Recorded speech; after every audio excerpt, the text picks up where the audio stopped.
Hey folks, how you all doing? Lloyd here, or Mr. Hats as I'm known as in the VC. It's time for another 2026 tag, and this one is George G's Room of Rock ACDC tag. And as you can see, I've actually got an ACDC t-shirt on today. I've been mulling over doing this for, I don't know, a few days now. I've seen three, maybe four, plus the original video, 4 responses plus the original. And I thought, you know what, I'll give this a go. There's 15 questions. I can answer most of them.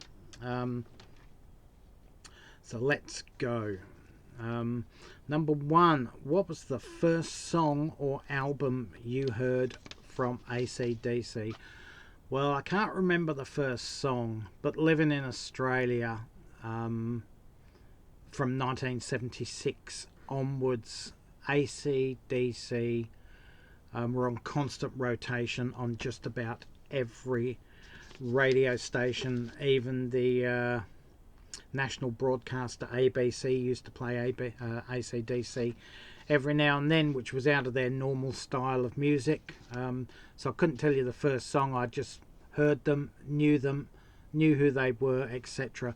But the first album I actually heard, I do have the original in a box somewhere. It's actually Lynn's, and it's Back in Black. My parents, myself, my sister went over someone's house for dinner one night, a barbecue or something, and this album, Back in Black, had just been released.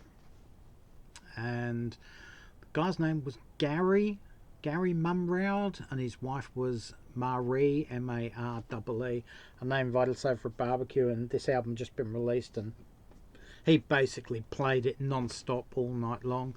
And there's me and my sister with our ears up to the speakers, and it's really loud. I'm surprised we didn't go deaf. So that's that one answered. I don't know the first song I heard, but I know the first album I heard. It was also the first album I bought, and the first single I purchased was You Shook Me All Night Long.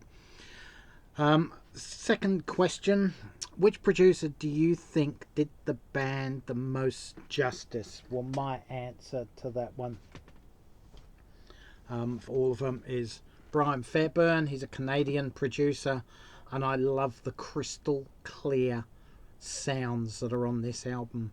It's not bogged down in mud or density. It's clear production, just like you would get on a Mark Knopfler Dire Straits album, for example. Just crystal clear production, absolutely brilliant. So that's the one I've picked for that answer.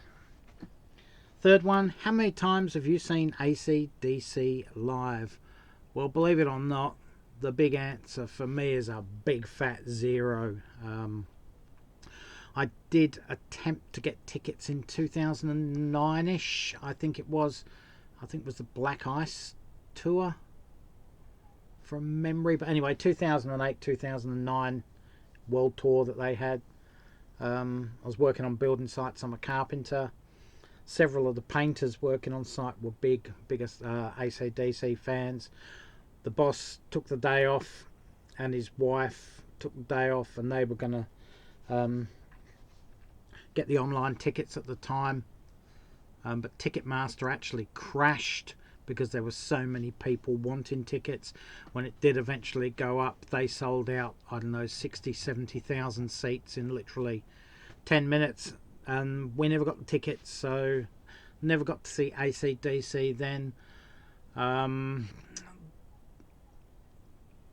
Power Up Tour, I wasn't interested. I'd seen clips, and yeah, they really didn't sound too good, so I didn't bother. Didn't want to spoil or tarnish the memory I have of them as a great rock band. So the answer for that one is 0.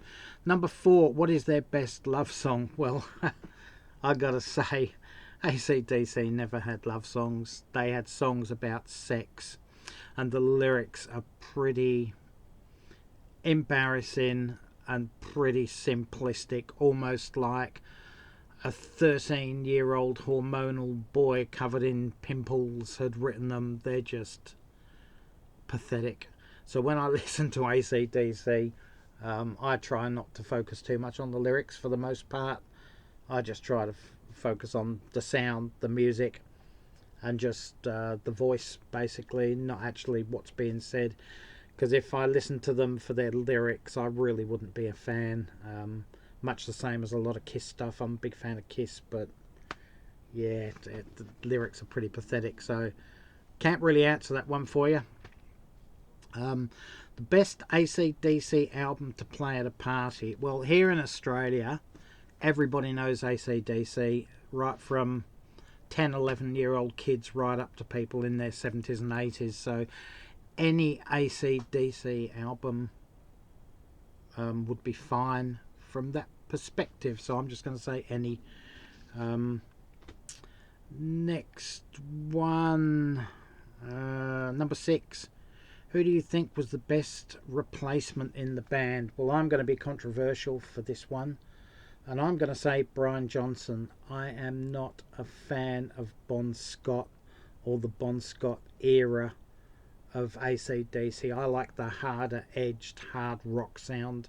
So I've got to say Brian Johnson, because without him coming into the band, and R.I.P., rest in peace, Bon, they would never have been a super hard rock band like they are. I don't think Bon's vocals would have handled that heavy hard rock sound. He was happy with the blues rock, pub rock type sound. So it's not a put down of Bon. It's just the way it is for me.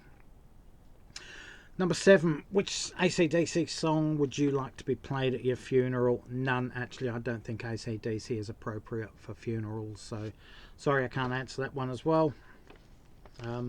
Number 8, what was the lowest point of their career? Well, for me, it was a few years ago when Brian Johnson had to quit for whatever reason. I think it was hearing loss or something, wasn't it? And they brought Axl Rose in. Sorry, but I'm not a fan of Axl Rose, and he should not go anywhere near a classic rock band like AC/DC. It's just not going to be right, and it wasn't right. So, yeah, Axl Rose for me. My favourite item or box set. I don't own any box sets. I own their albums on compact disc and several on vinyl. I did get both versions of the 50th anniversary coloured vinyls of this last year. This is the gold version. This is the one I got for Lynn.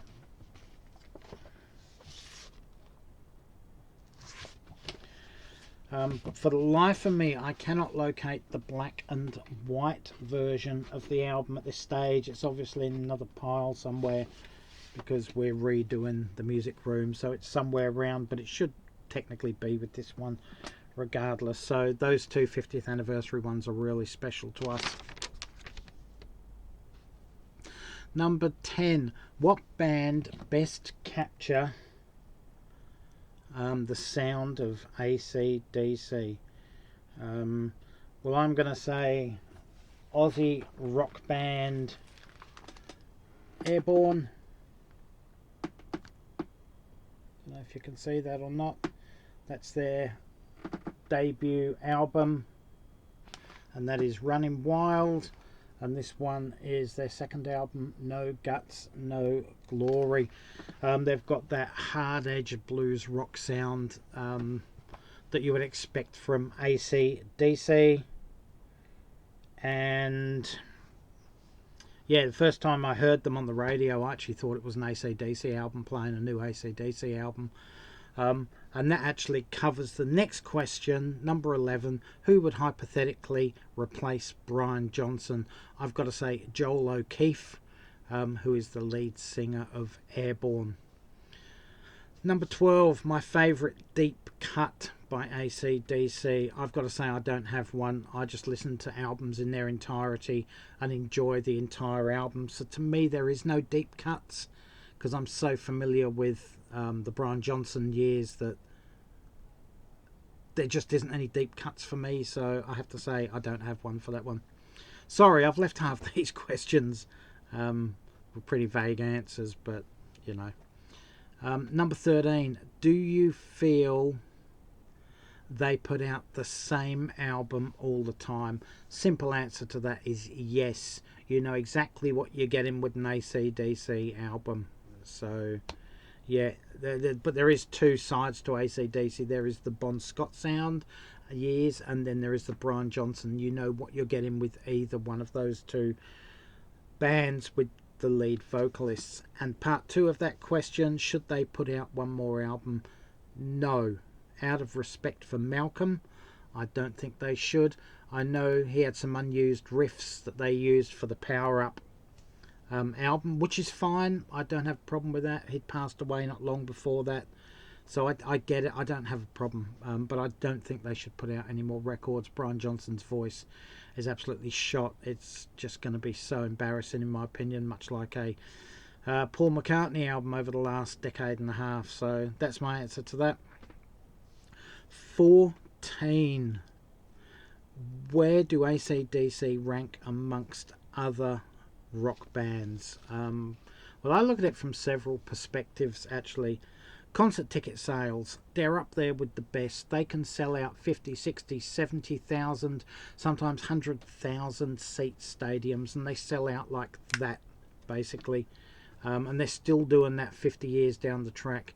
So they're certainly up there with the great rock bands as crowd pullers and ticket sellers at any price. So there's that.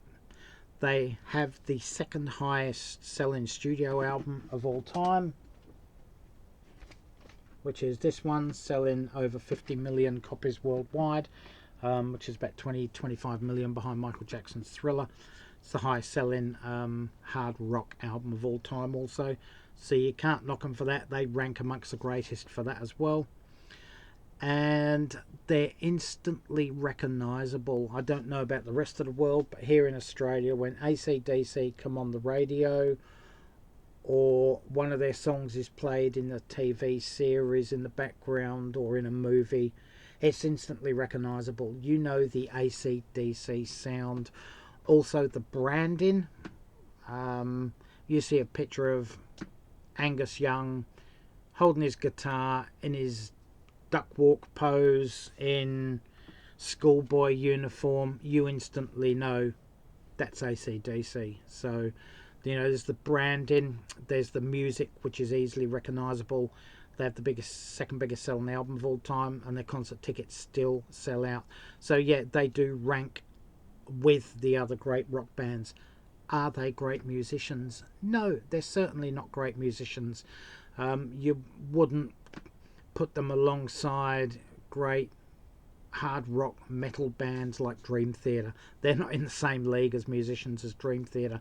They're certainly not in the same league as 1970s hard rock, blues rock bands like Led Zeppelin or Black Sabbath, for example. They're not there in that league of musicianship. But what they do really well. They bring pleasure to tens of millions of people around the world year in, year out with their concerts. Their albums just go to number one whenever they're released. So I would sort of rate them alongside Kiss, up there with the greats. They're up there on Kiss's level. They've got easily recognisable music, and their brand is easily recognised. So that's the long-winded answer to that one. What's your number 15? What's your favourite album from the Bon Scott and Brian Johnson years? Well, to be perfectly honest with you, I have mentioned before, I'm not a fan of the Bon Scott years. I don't like the songs. I don't like the sound. And I'm not keen on Bon Scott's vocals. I think he had charisma and style, and you can't help looking at the guy when he's on the screen. He just has an aura around him. He's absolutely fabulous to watch. But as for the songs, no, not interested in getting any of their albums. I don't own any of the albums prior to Back in Black. Lynn does. I don't. I'm not interested in them. But going forward, I certainly own them all. My favourite album for the Brian Johnson years, they're the two I've already mentioned. Back in Black, Razor's Edge, and yeah, he's a fabulous frontman of a band. He's got a great rock voice, but he doesn't have the charisma or personality that Bon Scott had. If you could amalgamate both those two together, Brian Johnson's voice in his prime with Bon Scott's swagger style, then you'd have the perfect rock star in my opinion. So there you go, George G. That is my response to your 2026 acdc tag. I know it's not going to be a popular one, saying I don't like Bon Scott, but you know, that's just what it is. I couldn't say that walking down the streets in Australia. I'd be shot on sight. I think there'd be shoot to kill orders out on me, so I keep that private, that sort of stuff. But anyway, guys, thanks for watching. Leave your comments in the comments section below. I'll leave a link to George G's original, and you can skip over there and check his out as well, and his great channel. Anyway, guys, keep on rocking. Till next time, stay safe, take care. All for now. Catch you around, and bye, folks.